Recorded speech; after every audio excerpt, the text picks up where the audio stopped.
దేవతల నవ్య రూపమయ్యి మానవ రూపాన అవతారమెత్తి షిరిడీపురమునందు కొలువైనాడమ్మా. దర్శించు భక్తుల దయతోని దీవిస్తూ రోగాలు నొప్పులు తొలగించు వైద్యుడై సిరులిచ్చిగా చేటి షిరిడి వాసుడమ్మా. పిలిచిన పలికేటి దేవుడే మన ఇలవేల్పుగా సాయి నిలిచిండే.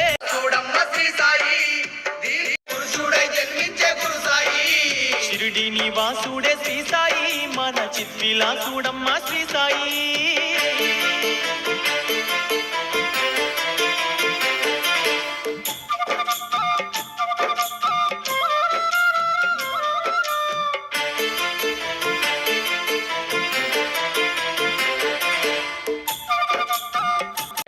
చూపును కలిగించి పాపులనైనా ఆదరించినాడు. ప్రాణి కోటి మీద ప్రేమ చూపినాడు.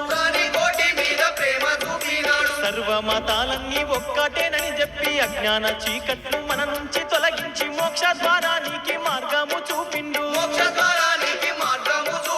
వీధి వీధి తిరిగి భిక్షమెత్తి వారి పాపాలు